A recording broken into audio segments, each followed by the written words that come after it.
Hey guys, this is Sonu Alawat लेकर आ चुका हूं आपके लिए जबरदस्त गवर्नमेंट जॉब अपडेट जो कि डायरेक्टली निकल के आ रहा है CISF कांस्टेबल फायर रिक्रूटमेंट 2022 की तरफ से। फ्रेंड्स, CISF मतलब सेंट्रल इंडस्ट्रियल पुलिस फोर्स, जो कि इंडिया की एक पैरामिलिट्री फोर्स है जिसके अंदर कांस्टेबल फायर की पोस्ट के ऊपर जबरदस्त वैकेंसी आ चुकी है। फ्रेंड्स, ऑल इंडिया की वैकेंसी है और यह भी 2022 की one of the best vacancy में से एक रहने वाली है। तो चलिए आगे इस वीडियो में आपको इस वैकेंसी के रिगार्डिंग कंप्लीट डिटेल्स प्रोवाइड करने वाला हूं, जैसे कि इसका कंप्लीट सिलेक्शन प्रोसीजर डिटेल से आपको समझाऊंगा। इसके एलिजिबिलिटी क्राइटेरिया के बारे में बात करेंगे कि एज लिमिट क्या मांगी हुई है इस पोस्ट के ऊपर, एजुकेशन क्वालिफिकेशन क्या रखा हुआ है, साथ ही एग्जाम पैटर्न, एग्जाम सिलेबस के बारे में बात करेंगे, फिजिकल एलिजिबिलिटी क्राइटेरिया के बारे में बात करेंगे, साथ ही सिलेक्शन होने के बाद इन हैंड इनिशियल सैलरी क्या मिलेगी, एग्जाम सेंटर्स कहां पर होंगे, जॉब लोकेशन क्या रहेगी, प्रमोशंस के चांसेस क्या क्या होंगे, पूरी डिटेल्स इस वीडियो में आपके साथ शेयर करने वाला हूं। बहुत ही जबरदस्त वैकेंसी है। अगर आप इस वैकेंसी को लेकर इंटरेस्टेड हैं, वीडियो को आखिर तक जरूर देखिए। बट उससे पहले आपको एक इंपॉर्टेंट इंफॉर्मेशन दे दूं, वे टू सक्सेस की दोनों ही जनरल अवेयरनेस की बुक का हिंदी वर्जन का नया एडिशन आ चुका है। फटाफट बुक को परचेज कर लीजिए, लिंक डिस्क्रिप्शन बॉक्स में। हमने इसका कॉम्बो भी क्रिएट कर दिया। अगर आप इन दोनों जनरल अवेयरनेस की बुक को वे टू सक्सेस की करंट अफेयर की बुक के साथ परचेज करते हो तो आपको एक डिस्काउंट देखने को मिल जाएगा। इसके अंदर सभी लास्ट 12 मंथ्स के इंपोर्टेंट करंट अफेयर्स डिटेल के साथ कवर्ड है। तो लिंक डिस्क्रिप्शन बॉक्स में, फटाफट बुक्स को परचेज करके अपने घर पर अवेलेबल करा के प्रिपरेशन शुरू कर दीजिए। तो चलिए बात करते हैं अपनी वैकेंसी के बारे में। सबसे पहले बात करते हैं पोस्ट और वैकेंसीज के बारे में। जैसे कि ऑलरेडी आपको बता ही चुका हूं, CISF कांस्टेबल फायर की वैकेंसी है। टोटल नंबर ऑफ वैकेंसी इसके लिए 1149 निकली हुई है, जो कि केवल मेल कैंडिडेट के लिए निकली हुई है। और ये वैकेंसी डिफरेंट स्टेट वाइज और कैटेगरी वाइज डिवाइड की हुई है। एक बार ऑफिशियल नोटिफिकेशन चेकआउट कर लीजिएगा। अब बात करते हैं इसकी इंपोर्टेंट डेट्स के बारे में। जो इसके ऑनलाइन फॉर्म स्टार्ट होंगे वो 29 जनवरी 2022 से होंगे, यानी कि कल से इसके फॉर्म स्टार्ट होंगे। फॉर्म की जो लास्ट डेट रहेगी वो 4 मार्च 2022 रहने वाली है। इसका डिटेल्ड ऑफिशियल नोटिफिकेशन निकल चुका है। फाइनली बात कर लेते हैं इसकी फॉर्म फीस के बारे में। जनरल, OBC, EWS कैटेगरी वालों के लिए 100 रुपए फॉर्म फीस चार्ज की गई है। ST, SC कैटेगरी वालों के लिए कोई भी फॉर्म फीस चार्ज यहां पर नहीं किया गया है। फाइनली बात कर लेते हैं एलिजिबिलिटी क्राइटेरिया के बारे में। सबसे पहले देखते हैं इसकी एज लिमिट, उसके बाद एजुकेशन क्वालिफिकेशन देखेंगे। जनरल वालों के लिए जो इसमें मिनिमम एज लिमिट रखी गई है वो 18 ईयर है। मैक्सिमम एज लिमिट जनरल वालों के लिए 23 ईयर रखी गई है। और जो आपकी एज कैलकुलेट होगी वो फॉर्म की लास्ट डेट यानी कि 4 मार्च 2022 तक होगी। आपको सीधा सीधा समझा देता हूं, अगर आप जनरल कैटेगरी से बिलोंग करते हो, अगर आपका जन्म 5 मार्च 1999 से लेकर 4 मार्च 2004 के बीच में हुआ है तो आप इस वैकेंसी के लिए फॉर्म अप्लाई कर सकते हैं। बाकी OBC, ST, SC कैटेगरी वालों को अपनी एज में रिलैक्सेशन देखने को मिल जाएगा। OBC वालों को यहां पर 3 ईयर का एज रिलैक्सेशन मिलेगा, ST, SC वालों को 5 ईयर का एज रिलैक्सेशन देखने को मिल जाएगा। एक्स सर्विसमैन वालों के लिए भी यहां पर काफी अच्छा खासा एज रिलैक्सेशन रखा हुआ है। फाइनली बात कर लेते हैं एजुकेशन क्वालिफिकेशन के बारे में। अगर आपने 12th पास किया हुआ है विद साइंस तो आप इस वैकेंसी के लिए एलिजिबल है, आप फॉर्म अप्लाई कर सकते हैं। यानी कि 12th में आपके पास फिजिक्स, केमिस्ट्री, बायो अगर था कोई भी तो आप इस वैकेंसी के लिए एलिजिबल है। और ये एक कारण भी है जिसकी वजह से बाकी वैकेंसीज के कंपैरिजन में यहां पर कंपटीशन कहीं ना कहीं थोड़ा कम रहता है। क्लियर है?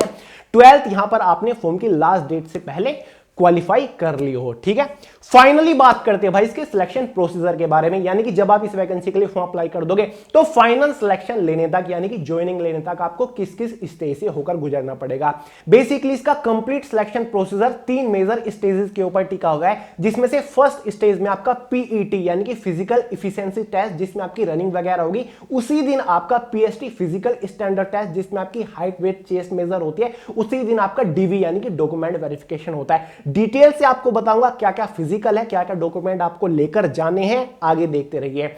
सेकंड स्टेज आपका रिटिन एग्जाम वाला होगा, जिसमें आपका एक रिटिन एग्जाम होगा। वो आपका CBT कंप्यूटर बेस्ड टेस्ट भी हो सकता है, फिर OMR भी होता है, वो डिपार्टमेंट डिसाइड करेगा। थर्ड स्टेज में आपका मेडिकल टेस्ट होता है। ठीक है, उसके बाद फाइनल कट ऑफ बनती है जो कि एग्जाम के मार्क्स के बेसिस पर बनते हैं। तो चलिए एक एक स्टेज के बारे में डिटेल से बात करते हैं।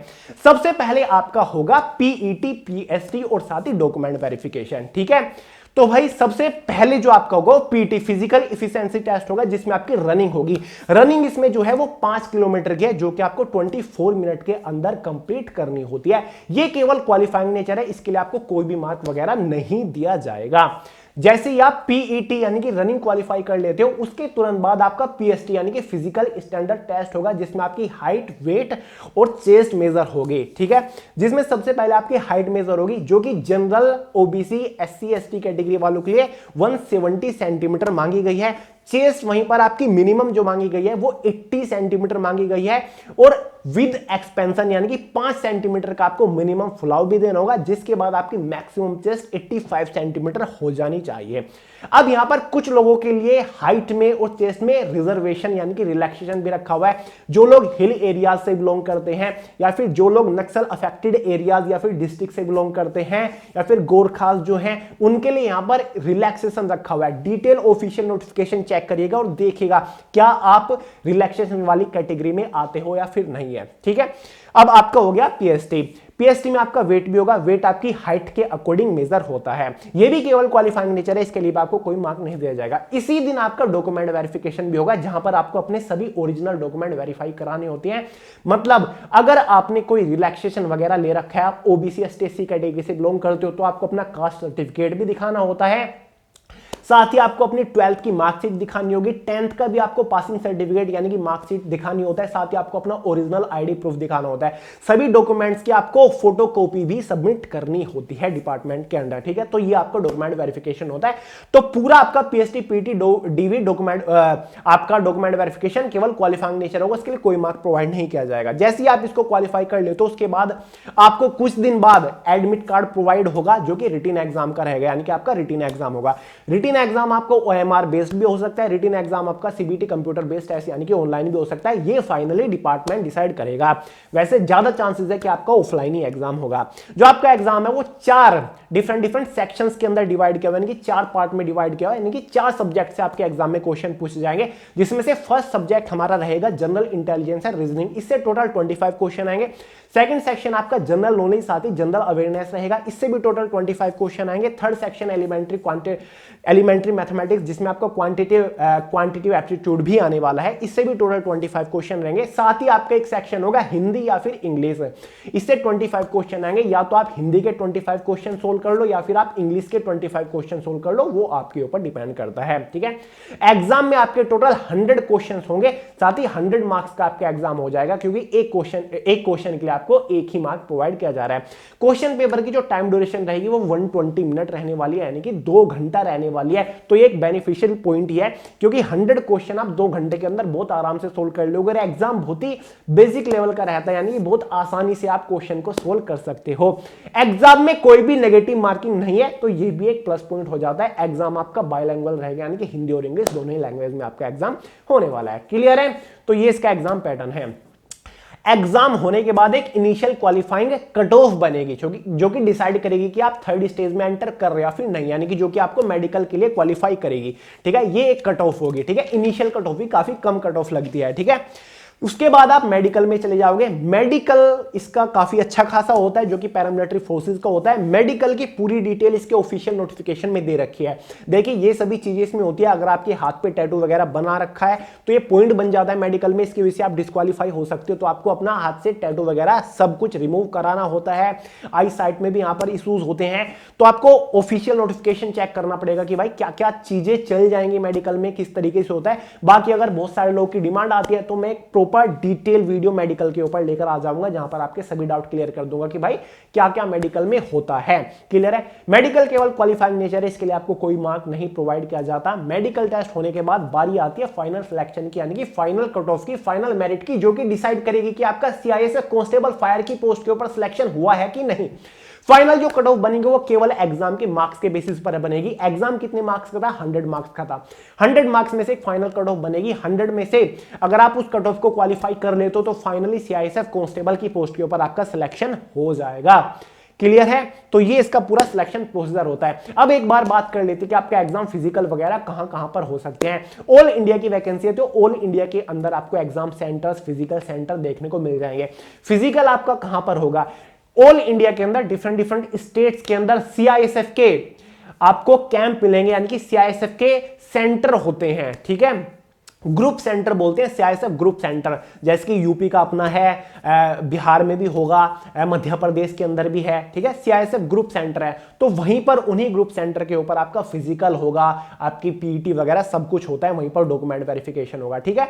अगर आप यूपी से बिलोंग करते हो तो यूपी में भी आपका एग्जाम सेंटर रहेगा। अगर आप मध्य प्रदेश से बिलोंग करते हो तो मध्य प्रदेश में आपको अपना एग्जाम सेंटर मिल जाएगा, या फिर आपका पीएसटी पीटी सेंटर मिल जाएगा। ऐसे एग्जाम सेंटर है, एग्जाम सेंटर भी आपको अपने आसपास मिल जाएंगे, कि आपको अपने होम स्टेट में एग्जाम सेंटर देखने को मिल जाएगा, तो घबराने की जरूरत नहीं है। ऑल इंडिया की वैकेंसी है भाई, ऑल ओवर इंडिया में डिफरेंट स्टेट में एग्जाम सेंटर्स हैं, और साथ ही फिजिकल कराने के लिए सीआईएसएफ के ग्रुप सेंटर है, ठीक है। क्योंकि भाई सीआईएसएफ पैरामिलिट्री फोर्सेस है, ऐसी बात थोड़ी ना है, तो इस तरीके से आपका सेंटर रहेंगे। अब बात कर लेते हैं भाई सैलरीज वगैरह के बारे में, कि भाई ये सैलरी क्या रहेगी। सैलरी को लेकर ही तो सब कुछ चल रहा है इस दुनिया में। सीआईएसएफ फायर की ये पोस्ट है, लास्ट ये पोस्ट 2017-18 में निकली थी, ठीक है। इसके लिए जो भाई आपकी इनिशियल इन हैंड सैलरी रहेगी जस्ट आफ्टर सिलेक्शन, वो लगभग आपकी 32 यानी कि 32,000 के आसपास रहेगी, with all and extra allowances after 7 पे कमीशन। सेंट्रल गवर्नमेंट की ये एक वैकेंसी है, तो अलावेंसेज बहुत बढ़िया मिल जाते हैं, तो सैलरी आपकी 32,000 के आसपास रहेगी। और फाइनल सैलरी जो आपकी होगी कांस्टेबल फायर की पोस्ट के ऊपर, जॉब करते रहोगे सैलरी इंक्रीज होती रहेगी, तो सैलरी आपकी इंक्रीज होते होते 80,000 80,000 तक पहुंच जाएगी। अब बात कर लेते हैं जॉब लोकेशन के बारे में। भाई सेंट्रल गवर्नमेंट लेवल की वैकेंसी है, ऑल इंडिया की वैकेंसी है, तो जॉब लोकेशन भी आपकी ऑल ओवर इंडिया के अंदर ही रहेगी। वो फाइनली आपको तब पता चलेगा जब आपका फाइनल सिलेक्शन हो जाएगा, तो तब तक तो वेट करिए और जी जान लगाकर मेहनत से प्रिपरेशन करिए इस एग्जाम के लिए। तो चलिए दोस्तों, इस वीडियो में आई थिंक इतना ही था। आई होप आपके सभी डाउट मैं क्लियर कर दिए होंगे। अगर कोई डाउट रहेगा तो कमेंट करके पूछ लीजिएगा, कमेंट में आपके डाउट क्लियर करने की कोशिश करूंगा, या फिर नेक्स्ट वीडियो लेकर आ जाऊंगा जहां पर आपके सभी डाउट मैं क्लियर कर रहा हूंगा।